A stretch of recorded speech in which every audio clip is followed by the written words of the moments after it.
আসসালামু আলাইকুম। তো আজকে আমরা আলোচনা করব ফ্রিডেল কার্ভ অ্যালকাইলেশন এই বিক্রিয়াটি নিয়ে। ওকে, তো ফ্রিডেল কার্ভ অ্যালকাইলেশন বিক্রিয়াটি মূলত হচ্ছে আমরা যখন একটা বেনজেন রিং এর সাথে আমরা যখন আমাদের মিথাইল ক্লোরাইড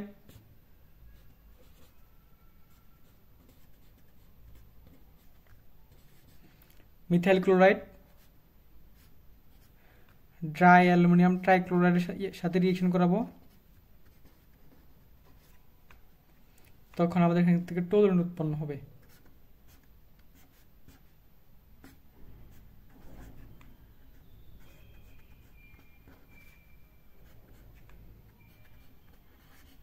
ওকে, সো এটা ছিল মূলত আমাদের ফ্রিডেল কার্ভ অ্যালকাইলেশন বিক্রিয়াতে। ঠিক আছে, সো মনে রাখতে হবে এখানে ফ্রিডেল কার্ভ অ্যালকাইলেশন বিক্রিয়ার মধ্যে অবশ্যই অ্যালুমিনিয়াম ট্রাইক্লোরাইড এটা অবশ্যই ড্রাই হইতে হবে, এটা অ্যাকুয়াস হলে হবে না।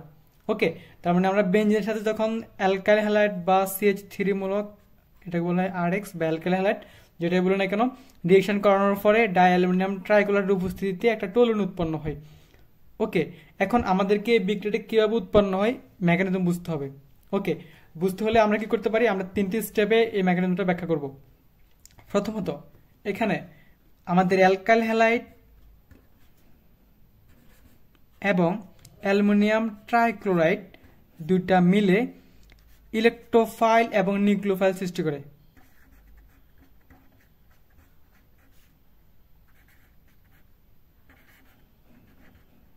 ওকে, ইলেকট্রোফাইল এবং নিউক্লিওফাইল সৃষ্টি করে। এখন ইলেকট্রোফাইল এবং নিউক্লিওফাইল ব্যাপারটা আসলে কি জিনিস? ইলেকট্রোফাইল মানে হচ্ছে আকর্ষণ, ফাইল মানে হচ্ছে আকর্ষণ, ভালোবাসা। তাহলে ইলেকট্রোফাইল মানে ইলেকট্রনের প্রতি আকর্ষণ, আর নিউক্লিওফাইল মানে নিউক্লিয়াসের প্রতি আকর্ষণ। ওকে, তো ইলেকট্রোফাইল মানে হচ্ছে ইলেকট্রনের প্রতি আকর্ষণ। তো যে ইলেকট্রনের প্রতি আকর্ষিত হবে সে নিজে কি হবে? সে নিজে অবশ্যই পজিটিভ হবে। ওকে, তার মানে যে নিউক্লিয়াসের প্রতি আকর্ষিত হবে সে নিজে নেগেটিভ হবে, আর যে ইলেকট্রনের প্রতি আকর্ষিত হবে সে নিজে পজিটিভ হবে। ওকে, তার মানে যে নেগেটিভ তাকে আমরা বলবো নিউক্লিওফাইল, আর যে পজিটিভ তাকে আমরা বলবো ইলেকট্রোফাইল। ওকে, তো যে পজিটিভ সে হচ্ছে আমাদের ইলেকট্রোফাইল, আমরা সংক্ষেপে ইপি দিব, আর যে নেগেটিভ তাকে আমরা নিউক্লিওফাইল, সংক্ষেপে আমরা এনপি দিব চেষ্টা করব। ওকে, তার মানে আমাদের স্টেপ 1 কমপ্লিট, এবং স্টেপ 1 এর মধ্যে আমাদের অ্যালকাইল হ্যালাইড এবং অ্যালুমিনিয়াম ট্রাইক্লোরাইড দুটো মিলিত হয়ে ইলেকট্রোফাইল এবং নিউক্লিওফাইল সৃষ্টি করে। ওকে, এবার 2 নম্বর স্টেপে উৎপন্ন ইলেকট্রোফাইল আমাদের বেনজিন রিংকে অ্যাটাক করবে।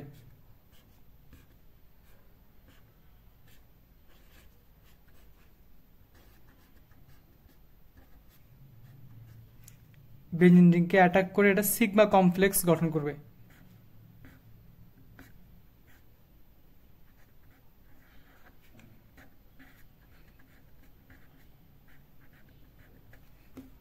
ওকে, এটাকে বলা হবে সিগমা কমপ্লেক্স।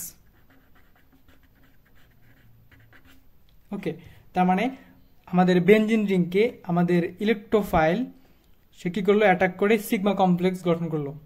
ওকে, এবং 3 নম্বর স্টেপে উৎপন্ন সিগমা কমপ্লেক্স আমাদের নিউক্লিওফাইল দ্বারা আকর্ষিত হয়ে টোলুইন উৎপন্ন করবে।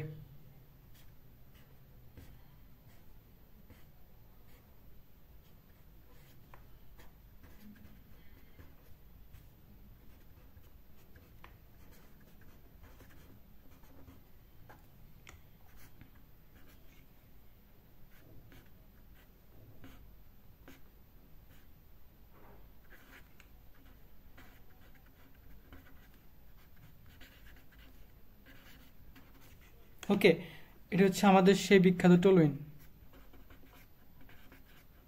বুঝা গেছে? সো বেনজিন বল থেকে টোলুইন উৎপন্ন হওয়ার এই প্রসেসটা হচ্ছে মেকানিজম। ওকে, তার মানে আমরা ভেঙে ভেঙে 3টি স্টেপে সম্পূর্ণ মেকানিজমটা দেখে ফেললাম। তাহলে ফ্রিডেল কার্ভ অ্যালকাইলেশন বিক্রিয়াটি হচ্ছে মূলত বেনজিন বলয়ের সাথে অ্যালকাইল হ্যালাইডের বিক্রিয়া, এবং এই বিক্রিয়ায় প্রভাবক রূপে কাজ করে হচ্ছে অ্যালুমিনিয়াম ট্রাইক্লোরাইড, যেটা হচ্ছে আমাদের অবশ্যই ড্রাই লাগবে, এটা অ্যাকুয়াস হলে হবে না। মনে রাখতে হবে বিক্রিয়াটি অ্যাকুয়াস হলে হবে না। অ্যাকুয়াস হলে কি হবে আমরা নেক্সট কোন একটা লেকচারে এটা আলোচনা করব। ওকে, সো বেনজিনের সাথে রিঅ্যাকশন করে সেটা টোলুইন উৎপন্ন করে, এবং এটা বলা হয় ফ্রিডেল কার্ভ অ্যালকাইলেশন বিক্রিয়া। সো এই বিক্রিয়ার মেকানিজম ব্যাখ্যা করার জন্য আমরা এটাকে 3টি স্টেপ ভাগ করতে পারি। প্রথম স্টেপে ইলেকট্রোফাইল এবং নিউক্লিওফাইল সৃষ্টি হয়। ওকে, ইলেকট্রোফাইল মানে ইলেকট্রনের প্রতি আকর্ষণ, আর নিউক্লিওফাইল মানে নিউক্লিয়াসের প্রতি আকর্ষণ। তো যে নিউক্লিয়াসের প্রতি আকর্ষিত হবে সে হচ্ছে নেগেটিভ, আর যে ইলেকট্রনের প্রতি আকর্ষিত হবে সে হচ্ছে পজিটিভ। ওকে, যে ইলেকট্রনের প্রতি আকর্ষণকে আমরা বলবো ইলেকট্রোফাইল। ওকে, আর নাম্বার 2, 2 নাম্বার স্টেপে কি হয়, আমাদের ইলেকট্রোফাইল আমাদের বেনজিন রিংকে অ্যাটাক করে এবং অ্যাটাক করার ফলে সিগমা কমপ্লেক্স গঠন করে। ওকে, এই সিগমা কমপ্লেক্স কি হয়, এটা হচ্ছে মধ্যবর্তী যৌগ এবং অস্থায়ী। সিগমা কমপ্লেক্স আবার পুনরায় আমাদের নিউক্লিওফাইল যারা অ্যাটাক হওয়ার পরে সে কি হয়, টোলুইন উৎপন্ন হয় এবং অ্যালুমিনিয়াম ট্রাইক্লোরাইড এবং পাশাপাশি HCl উৎপন্ন করে। সো এটা আমাদের বাই প্রোডাক্ট, আমাদের লাগবে না, মূলত হচ্ছে আমাদের এটা ছিল এটা। এখন ব্যাপারটা হচ্ছে অ্যালুমিনিয়াম ট্রাইক্লোরাইড, এটা শুরু থেকে যেমন ছিল প্রভাবক রূপে এবং শেষে হচ্ছে প্রভাবক রূপে কাজ করবে। মানে যারা হচ্ছে প্রভাবক তারা মূলত হচ্ছে আমাদের বিক্রিয়ার গতিকে বাড়ায় অথবা কমায়, কিন্তু মূলত তারা বিক্রিয়া অংশগ্রহণ করে না। সো এটা ছিল ফ্রিডেল কার্ভ অ্যালকাইলেশন বিক্রিয়া।